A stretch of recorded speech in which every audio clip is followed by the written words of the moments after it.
Invasion by A. Bertram Chandler.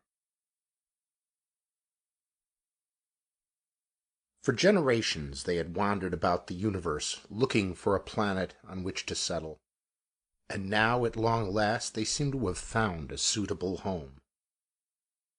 Rogerez and Suzette were in their tiny cabin about to retire when the bulkhead speaker coughed twice and then began to talk in a crisp, authoritative voice. "This is the captain speaking," it said. "The Department of Astrophysics has just informed me that the star that we are approaching has a family of 10 planets, as well as many satellites and planetoids. It is possible that our voyage is over. In any case, we have been ordered by the Commodore to make the preliminary investigations. If our findings are hopeful, the main fleet will be diverted to this system. All departmental heads will report at once to control. That is all." Rogerez, who was halfway out of his trunks, pulled them on again. He got back into the shirt that carried the silver-crossed quill pens on its epaulets. He slid his feet into his sandals. Suzette sat on the bunk and watched him. Her thin, fine-featured face was thoughtful and serious under the pale yellow hair. "Raj," she said, "do you think that this is the real thing this time?" "It could be," he said. "It could be." She smiled faintly. "But you're the chronicler, and you keep the records, and you have access to the records of the chroniclers before you. You could tell me just how many sterile balls of rock or mud or water we've investigated since the beginning of the exile." "I could," he said. "I advise you, Sue, not to get any false hopes." "But the captain said that it was possible that our voyage was over," she said. "What will it be like to live on the surface of a planet, with room to stretch?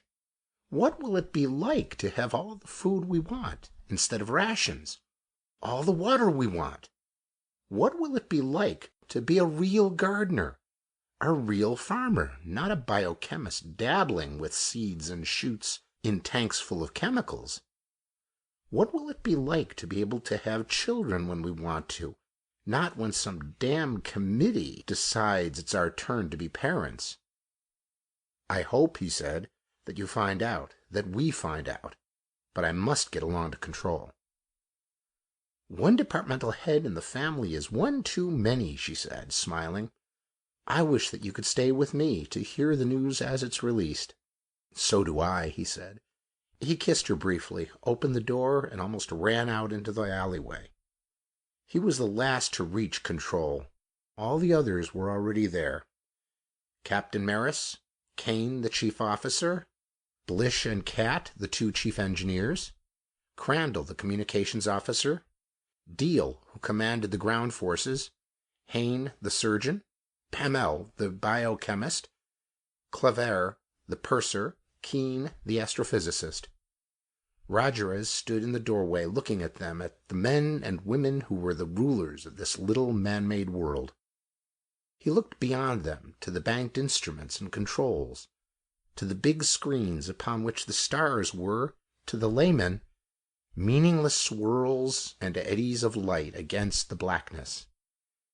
He tried to get the feel of the occasion, began to toy with the phrases that he would use when writing his official account. "Sit down, man," snapped Captain Maris. "Don't interrupt his train of thought, sir," said Pamel cattily. "Who knows what beautiful purple prose is running through his mind?" Rogerez glared at her, but said nothing. After all, she was Suzette's chief, and could make life hard for her. He took his seat at the foot of the long conference table. "It's been worn shiny," he thought, "by the elbows of generations. It's old, and the ship is old, and we are growing old with her. Will there never be an end to this voyaging?" "Keene," said the captain, "tell us of your findings." "With your permission," said the astrophysicist. "The interstellar drive was shut down and observations made. The 10th, 9th, 8th, 7th, 6th, and 5th planets seem to be utterly incapable of supporting life as we know it. It would be barely possible to establish a colony on the 4th planet. We have not yet been able to decide whether or not the 2nd planet is suitable. The first planet would be most unsuitable. "Come to the point, man," said Colonel Deal impatiently. "On my own time, Deal," replied Keene. After the preliminary observations, our attention was concentrated upon the third planet. Its mass is almost identical with that of the home world. So is the relative distribution of land and water. The same may be said for atmospheric density and composition. "Is it inhabited?" asked Deal. "There is life," replied the scientist. "Pamel will bear me out on that." "Is there intelligent life?" asked the soldier. "That does not concern us yet, Deal," said Captain Maris. "My instructions from the Commodore are to make the preliminary survey from a safe orbit. No landing is to be attempted until the arrival of the main fleet. If there is intelligent life, we shall not strike until we are ready." "Need there be war, Captain?" asked Hayne. "Might it not be possible to establish friendly relations with the natives?" "Was it possible," asked Maris, "when the Glormingen landed on our home world?" "Between different races there is only one possible state of affairs: war. Our world was taken from us by force. We shall take a new world by force." "I am ready," said Deal quietly. He looked around the table, a small hard smile on his hard face. "He sees us all carrying guns, manning his artillery," thought Rogerez. "After years of playing at soldiers, of studying strategy and tactics, he sees a chance of achieving what he thinks is his proper place in the scheme of things." "Cat," asked the captain, "how are your rockets?" "Ready, Captain," replied the reaction engineer. "They are always ready. My fuel tanks were refilled, as you know, only 20 years ago. The only consumption since then has been for the annual tests. Claver, in the unlikely event of our being ordered to send down a landing party before the arrival of the main fleet, how are your boat provisions?" "All boats are fully stocked," said the purser, "as always." "She looks," thought Rogerez, "like a plump, competent housewife in the old stories. And that, with any luck at all, is what she will be soon, with her own little home to worry about, and not a ship." "Rogerez," Maris went on, "I suppose that your records are up to date?" "They are, sir." "Then get them transmitted to the flagship for recording, and make it, from now on, a half-daily routine. Crandall, is all your equipment in good order?" "It is, Captain." "Keep it so. The Commodore must be kept informed of everything. Everything." "How much can we tell the people, Captain?" asked Claver. "I realize the dangers of raising false hopes, but there has been considerable despondency of late." "You can tell them," said Maris, "that we have found our new world. You can tell them, too, that we may have to fight for it." "We shall have to fight," said Rogerez. "Put me in the picture," said Suzette. "Nobody ever tells us anything in hydroponics. That bitch Pamel knows what's going on, but it'd break her heart to pass on information. What's the use of having a husband who's chronicler if I can't get inside information?" "This is inside information," said Rogerez.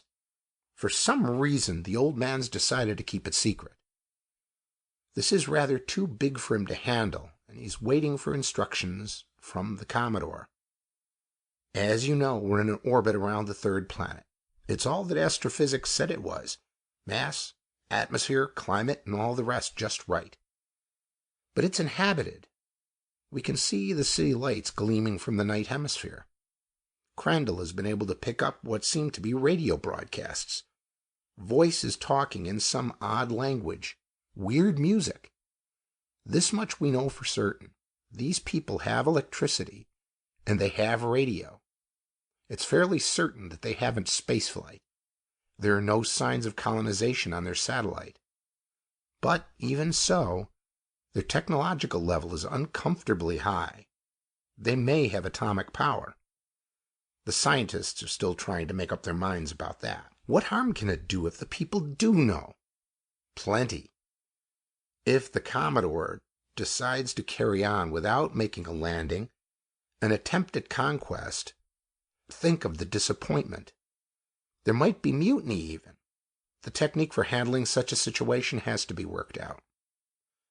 I've a good mind, she flared, to go out into the alleyways, the public rooms, and shout what you've told me throughout the ship.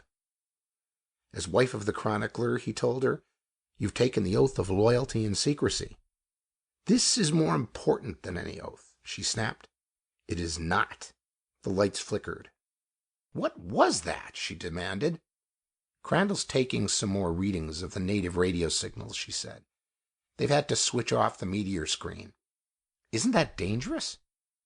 No, the chances of our being struck are infinitesimal. The lights went out. Rogerez realized that he was on the deck with Susette in his arms.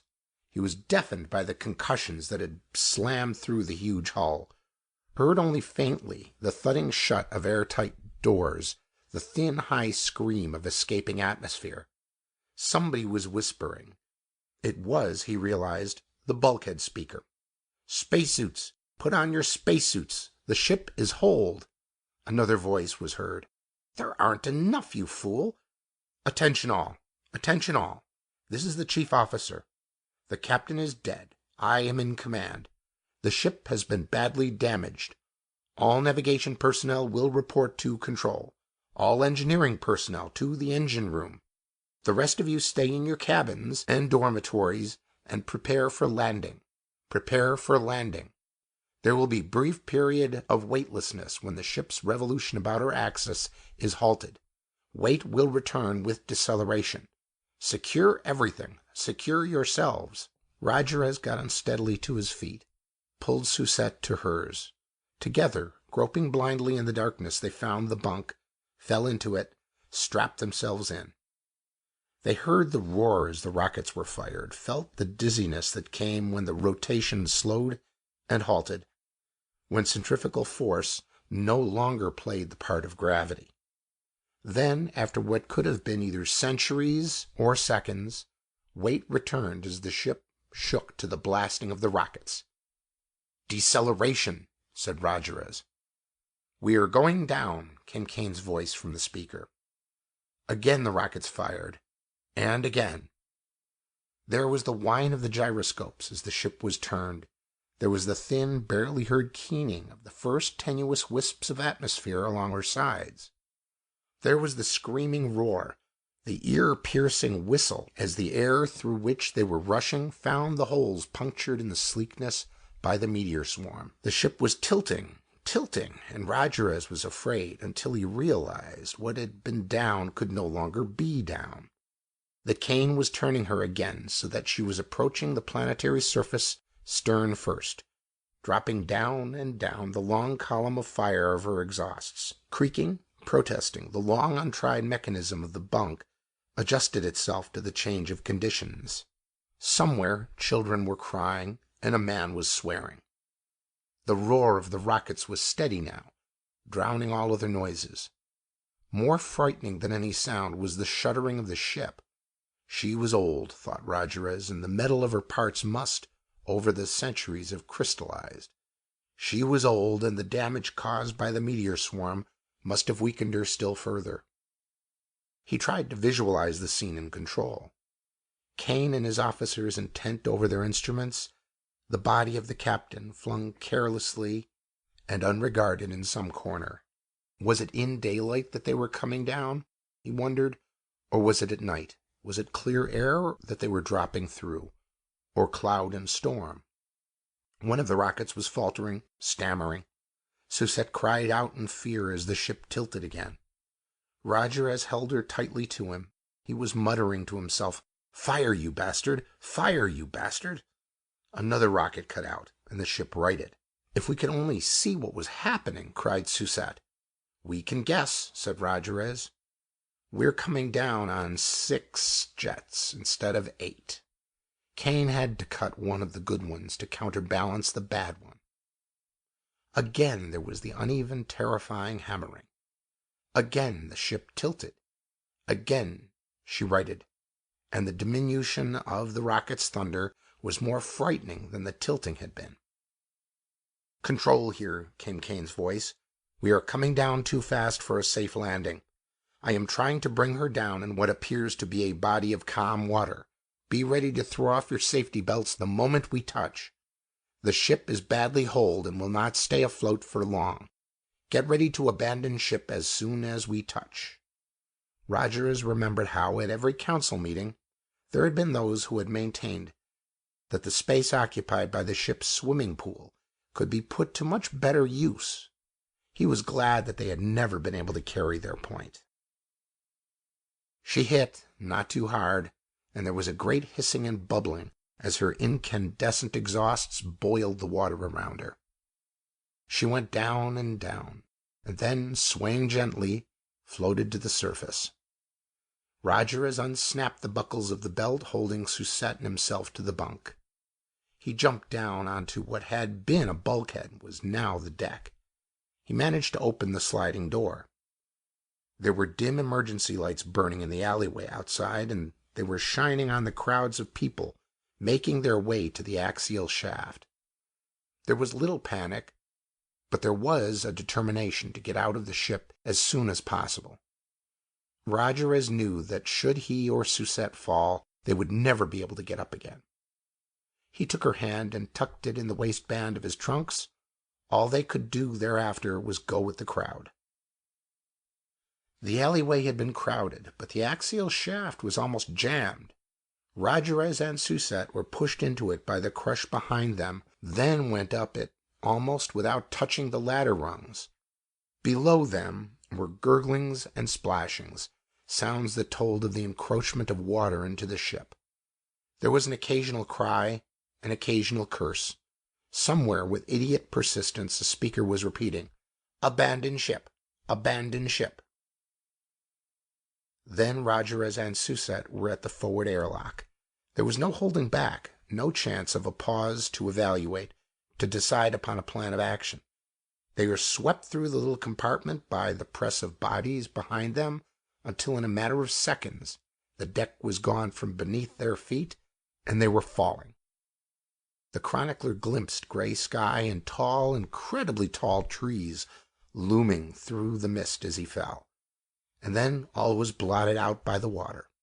He fought viciously to free himself from the entwining arms and legs of those who had fallen with him, after him. He broke surface at last, coughing and sputtering. He looked around him frantically until he saw Susette's pale hair and paler face. Together they struck out for the dark line of the shore. Kane, aided by Deal and Claver, called the roll. Rogers, his stylus and notebook were little the worse for their immersion, wrote down the figures after them. We were lucky. 7 men, including the captain, 5 women, and 16 children died in the meteor shower. 3 men, 8 women, and 6 children are missing, presumed drowned, after the landing. Over 1,000 of our ship's company have survived. Lucky? Demanded Deal, who was holding the hand lamp while Rogers wrote. Lucky, you say? All of our heavy weapons have been lost with the ship. With them we could have destroyed a city. He turned to Kane. As for you, why couldn't you have landed near one of their cities? Why couldn't you have landed on solid ground? If I had, replied Kane, we'd have been lucky to have had 10 survivors, and the people of the city could have finished us off with ease. I got us here. I did my job. You're in charge now, soldier. Let's see what you can do. All right, snapped Dee. All non-military officers will get the people formed into a column, at the head of which I shall place my own men. We shall march, he consulted his compass, west. I suppose that this planet has got a magnetic field, Kane. It has. All right, we march west, away from the lake. We must get out of this damned jungle as soon as possible. For all we know, it's teeming with night predators. At sunrise, which shouldn't be far off, we halt to take stock. Why not wait until sunrise before marching? Because I say so, snapped Deal. Get the people organized and we'll make a start. What about a rear guard? Asked Kane. Are you trying to teach me my business? Demanded the soldier. Nevertheless, Roger has noted that he made arrangements for both a rear guard and flanking parties. Whistles sounded, and the long column began its march. The chronicler, with Susette, took his place, with Kane, at the head of the civilians. As he walked, he looked around him, trying to make out as much as possible in the dim, misty light. He could see little beyond the tall, straight stems, many times the height of a man, between which they threaded their way.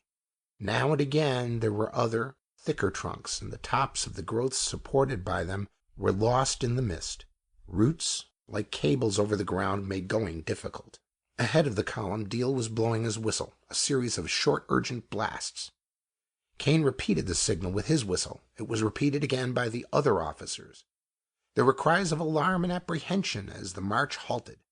"There's something there," whispered Kane to Rogerez. "Do you hear it?" There was something there ahead, something that crashed through the jungle toward them, something big. Rogerez saw it in the glare of the soldiers' hand lamps. It was huge and spiny, and the mouth in that long pointed face was open, showing sharp, yellow teeth. Its black eyes glared at them hungrily. "Fire!" shouted Deal. The rattle of the handguns was deafening. Blinded, the beast reared up, its taloned forepaws scrambling at its ruined eyes. "Fire!" shouted Deal again. The bullets tore into its soft underbelly. It screamed deafeningly, fell on its side, flattening the tall, spear-like growths. It screamed again and jerked convulsively. It was dead. Walking slowly, Deal came back to confer with Kane. "This was supposed to be a civilized world," he said bitterly. "How do you account for that?" "Even on our own planet," replied Kane, "there were vast areas of primitive jungle at the time of the invasion. You yourself said that we should be on our guard against night predators." "I didn't expect anything quite so big," said the soldier. "I didn't expect something that it would take all my firepower to dispose of." "You disposed of it," said the chief officer. "Yes, but ammunition isn't unlimited. I hope that anything else we meet will be of a size that we can handle with our machetes." Roger has left them talking, walked with Susette to look at the dead animal. He didn't like what he saw. The spiny body armor suggested that it must have enemies bigger and fiercer than itself. He examined one of the smaller spikes. His hand would just fit comfortably around the base of it. "Deal!" he shouted. "Yes, Rogerez? Come here a minute, will you?" "What is it?" asked the soldier. "First of all," said Rogerez, "there must be bigger animals than this one around. It's built for defense rather than for attack. We can assume that it feeds on beasts smaller than itself, such as ourselves. It can supply us with weapons against such creatures." "How?" "Don't you ever read military history? Pikes, man, pikes." The sun was up, but the mist persisted, looming gigantic on either side. Towering high above what he had called in his notes the spear trees were other growths, seeming to reach to the very sky itself.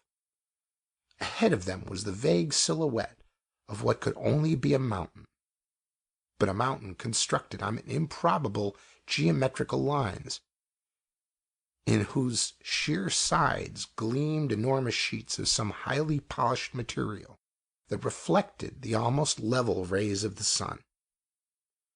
"Volcanic," grunted Kane, and Rogerez agreed, but in his mind he wasn't sure. Then they were out of the jungle and crossing a wide, bare clearing, stumbling and slipping a little on the coarse gravel. Deal ordered a detour. He did not, he said, like the looks of tunnels that run down into the earth at a steep angle. There was something artificial about them, he said.